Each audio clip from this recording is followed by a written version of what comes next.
Welcome, everybody. Thank you for coming to the second training. I guess that is a good sign. Luckily, that means I didn't scare you off with the first one. So maybe this one will do the trick. Just kidding. But today we are talking about some things that are just a little bit more technical. We'll be discussing bandwidth and how it impacts the different elements of class presentation and sort of tips and tricks for improving your bandwidth. So like I said, we're going to go over what bandwidth is. We'll talk a little bit about a speed test, which is a great way to sort of learn a little bit more about your computer's capabilities. We'll talk a little bit about what Zoom requires and then some ways to improve on your bandwidth and internet speed, and then a few things to consider related to those factors and your class. So to start off, let's just go ahead and define bandwidth. So bandwidth really describes the maximum amount of data that you can transfer over your internet connection. So it measures how much data can be sent through any given connection over a given amount of time. So a good way to think about this is to visualize a network. So it may help to think of it as a network connection, like a tube, and each bit of data is a grain of sand going through that tube. If you pour a large amount of sand into a really skinny tube, it's going to take a long time for that sand to flow through it. But if you pour the same amount of sand through a wide tube, then the sand will flow through the tube much faster. So similarly, a download, for example, will finish much faster when you have a higher bandwidth connection rather than a lower bandwidth connection. Traffic congestion is another really great sort of way to think about it. If you've got a highway and just a few cars going on the highway, they're going to travel a lot faster than if you are sort of stuck in a traffic jam.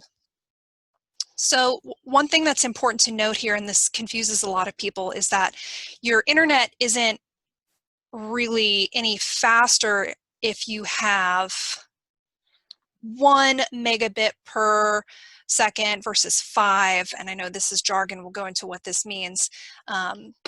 Your data is transferred at a faster rate. Well, you know, let's describe a few more things before I dive into that.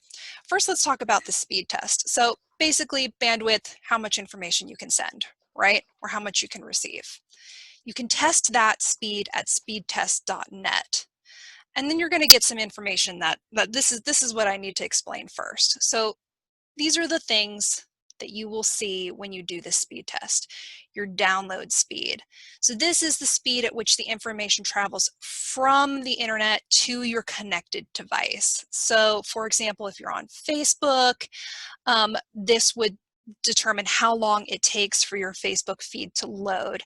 So if your computer's being really slow, you're opening up a web page and it's taking really long to load, or you're trying to watch a video and it's taking a long time to load, that's your download speed.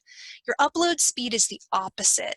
It's the speed at which your information travels. So if you post something, if you share some data, then this is how long it's going to take for your upload to get to the server. So if you're sharing a picture on Facebook, for example, your upload speed is going to determine the efficiency of sharing that data. The ping is a nice little interesting one. It is the time it takes between sending and receiving. So also referred to as latency, it's sort of just the amount of time that it takes from data to travel from one device to another. A good comparison for that is sort of like sonar. So if you're familiar with the principle of sonar, that's a good way to think of it. So these are the 3 primary ways that your speed test is going to provide you information. And this all probably doesn't really mean anything without some examples. So our common measurement is going to be megabits per second. So that's the Mbps, that's the measurement that you'll be seeing. And without a reference, I know that this doesn't make any sense. So I provided here some internet speed so that you can sort of get an idea of what that translates to. So for example, at 0 to 5 megabits per second, you're checking your email, you're streaming music, you're doing your Google searches. Up it a little bit and you're streaming videos, right? You're using FaceTime to do calls, video conferencing just like Zoom. Maybe you like to play games online. You need a little bit more data for that. And from there, it goes into more data intensive activities. So downloading really big files, for example, or if you're watching HD videos. Zoom specifically requires 2.5 megabits upload and download. You might see some conflicting numbers out there. One-on-one calls definitely require less, but when we're talking about our classes and having a large group of people, everybody has their video on, everyone has their sound on, then really 2.5 is where you need to be. And again, you can test that at speedtest.net. So taking it back just to look at this again, so we're looking at just that first column. So really, Zoom is capable of functioning at a pretty low, it doesn't require that much data, but you want to make sure that you have at least 2.5 megabits per second upload and download when you do that speed test if you're going to have a successful call that's not breaking up or kicking you off the Zoom call, for example. Now, another thing that's sort of important to remember when considering all this is that the amount of data working to make your Zoom call successful is being split between all of your devices. So your internet is not just focusing all of its energy on your Zoom call. If you've got 15 tabs open on your computer, it's continuously working to keep that data up to date. If you've got somebody in your house watching Netflix from a Wi-Fi connection on their phone or a Fire Stick, for example, that is also using your internet. So all of these factors sort of build. Your bandwidth goes to all of your devices.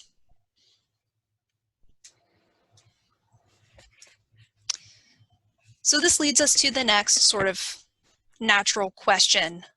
What are the different things that can affect my internet speed? What do I need to be aware of? The first one is your connection type. This is pretty basic and maybe not anything that you can do a lot about. This is going to be how you're accessing your internet. You might have a satellite, for example, you might have dial-up, and so these are some examples of your connection type. Some folks live on a mountainside and a satellite is the only way to get it. Pretty foundational. Traffic congestion. That's what I was just referring to when talking about how many people are using that connection, right? So again, thinking of a congested freeway, the more data or cars that is being sent, the more bandwidth, aka the freeway lanes, that are being used at one time. So at some point, every lane is going to be taken up. So the cars or the data will take more time to get to you. So that sort of traffic jam is what we're talking about. If you've got multiple mobile devices, your Kindle, a laptop, somebody else's laptop, a streaming device, all at one time, those are all sort of using that same connection. Another factor to consider that will impact the quality of internet is your equipment. So really old hardware or broken equipment can impact your internet speed. So if we're talking about it could be anything from a very outdated computer to just equipment that isn't functioning properly. So something to keep in mind. Another pretty simple and basic thing that can impact your internet speed is your distance from your router. So your router is sending out your wireless signal, and if it's in the upstairs room of your house and you are on the other side of the house and in the basement, you're probably not going to get as good of a connection because you're just physically so much farther from that wireless connection there. One easy way to avoid that is to hardwire in, which is the first suggestion that I have for ways to improve your bandwidth. Hardwiring in sort of avoids that problem of being too far or your Wi-Fi signal being weak. If you can go ahead and just hardwire in using an Ethernet cable, then you're going to have a better connection. That being said, just simply restarting your router can work miracles. I'm sure you all remember how many times in the Reuters Center, one of us would come in and solve a tech issue just by turning it on and turning it off and on again. The same goes for your router. It's doing a lot of work, and sometimes just resetting it will reset those connections and make it run a lot smoother. Another easy fix is to go ahead and close out of any other programs you have that are using your internet. So, I personally love to keep at least 12 tabs open at all times. Don't ask me why, it's just a reflection of how my brain works. But that much work for your computer can make it run slower. And I do want to note just real quick, it looks like we have some folks in the waiting room who are waiting to get into the meeting. Okay, so another in that same vein is turning off other devices that are connected to the internet. So, if your phone is there next to you and it's using your Wi-Fi, you can turn the wireless off, and that is just one less thing that your computer has to focus on while trying to run your class. Any device that you have that's using wireless can tap into that connection. So a good trick is just to turn those off. If you've got family or friends in the house, same deal. Ask them, hey, could you just, while I'm teaching my class, not, stream Netflix, please? And then, of course, there's always contacting your internet provider. If you've tried all these things and you're not really seeing any improvement, then that's always a good step. Specifically within Zoom, there are a few things that you can do as well. So if you're on a call, you're running your class and you're finding you're having some glitches, some slowness, dropping of calls, and you're like, look, I just can't go and restart my router right now. I am trying to teach a class. There are a few tips that you can follow within Zoom. So turning off your video is a really great one. Again, that's a lot of data that your computer has to send. So just turning it off right there, that minimizes the bandwidth that you're using. Same goes for audio. If you're not actively using your audio and video, turning those off, muting yourself and stopping your video doesn't take you out of the call, but it does drastically reduce the amount of bandwidth that you are using. And this is a fun one. In our last training, we talked a little bit about speaker view versus gallery view. When your computer only has one video to stream to your screen, then that's reducing the bandwidth because you're not seeing 12, 20, 40, however many people are in your class. You're not seeing all those videos at one time. The speaker view is just highlighting just the one. So again, it's a little less bandwidth for your computer.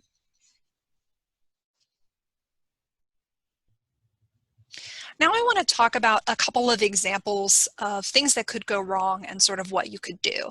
So your speeds are fine when only one device is connected, but slow when multiple are online at the same time. This is something that I've experienced. My husband and I are both working from home, and sometimes when we're both on Zoom calls or simply both online at the same time, I will experience a little bit of a lag. So you've got a couple of options. only connect the devices that you're using to your wireless, which is a nice easy one, or contact your internet provider and see if you can get more speed if you are required to use more bandwidth. So if my husband and I both have to work, I can't say, hey honey, could you just please not work today? That's not going to fly. So we have higher quality internet to make sure that we're both able to do what we need to do. All right, so here's another example. Your speeds are fine over a wired connection, like when you are directly plugged in with an Ethernet cable, but when you're on your Wi-Fi, you find that it's a lot weaker. Some of that is going to be normal. You're always going to have a faster, better connection if you're directly plugged in. However, if you're finding that your Wi-Fi speeds are just significantly reduced, then it's probably time to consider some other factors.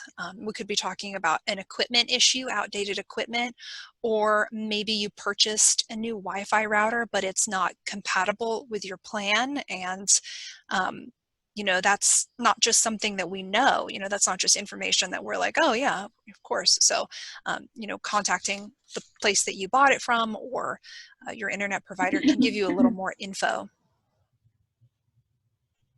Another example, your speeds are fine when you're in the same room as your router, but when you move away, they get weaker.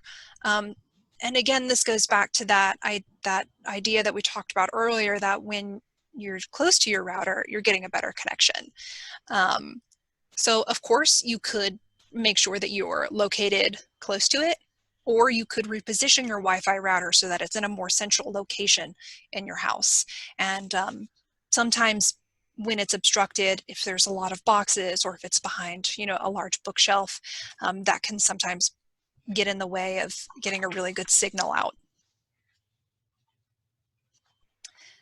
The last resort option for bandwidth is, you've got to get in touch with your provider, and there are a lot of really great tips and tricks to improving your bandwidth and making sure that as much data can flow through as you need. But if you're just finding that nothing is working for you, it may be time to call your internet provider.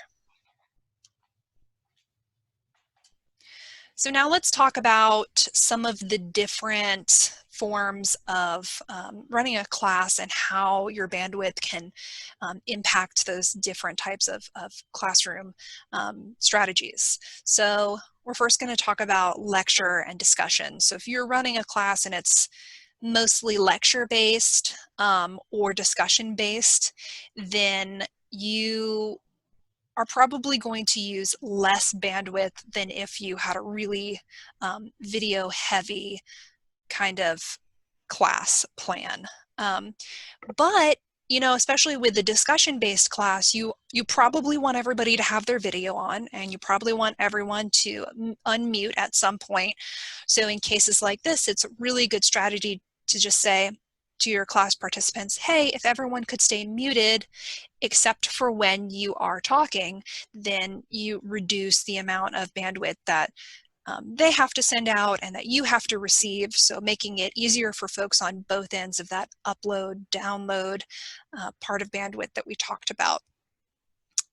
If you're sharing, if you're giving a lecture and you're sharing your PowerPoint through screen share, great time to say to people, hey, if you're experiencing difficulties, go ahead and turn off your video and your microphone.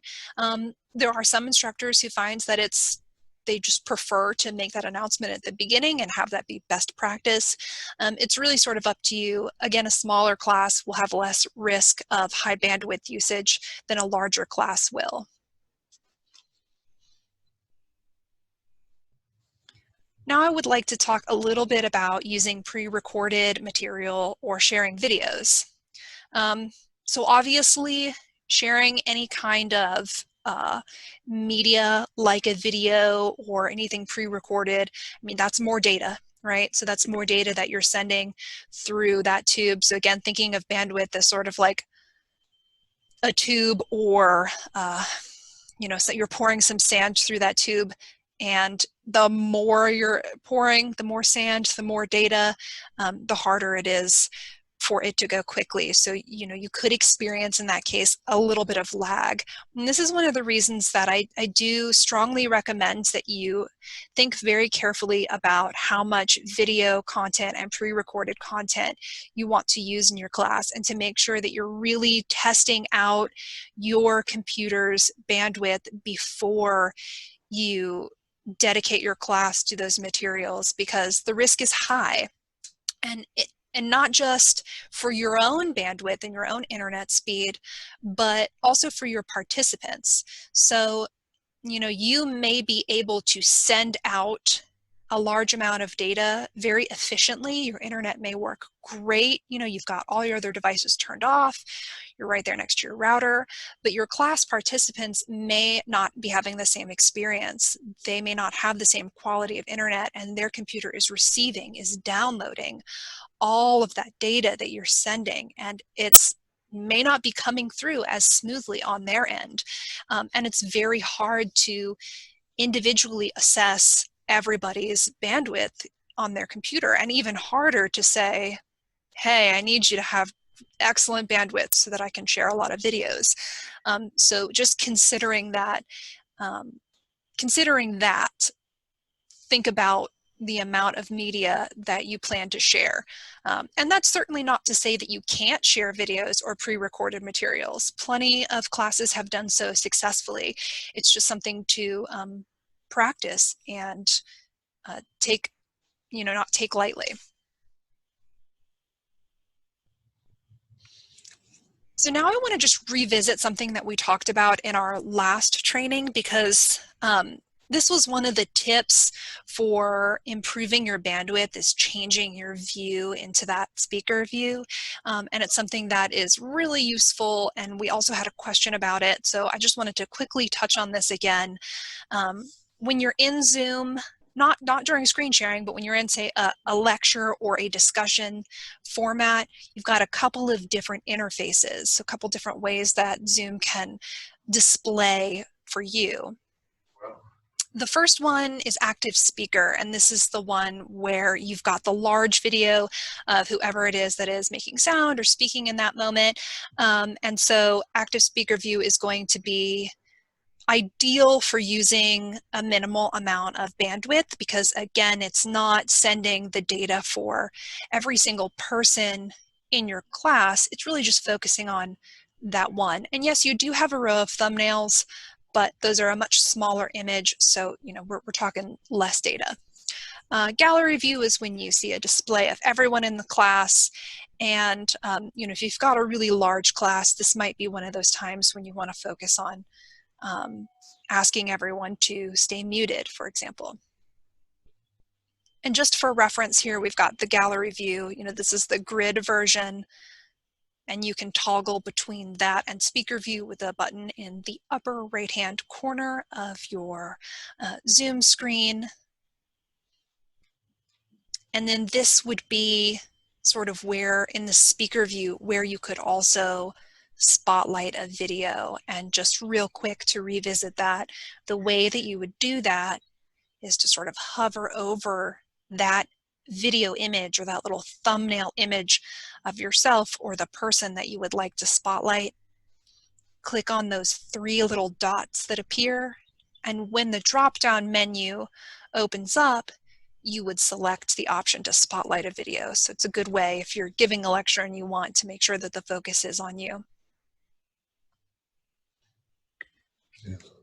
And then my constant for this training series, this will be something that I say every time, especially considering what we just talked about with bandwidth and sending data, keeping it simple is going to help you just generally avoid having bandwidth issues. And ultimately, you don't really need to know and remember the exact definition of upload speed and download speed and the ping. Those are just tools for you to sort of get a general idea of what it means for your computer to send that kind of data and how your bandwidth is impacted by that. And keeping things pretty simple is just really one of the best ways to avoid issues with freezing up or your computer not really being able to handle sending a lot of stuff.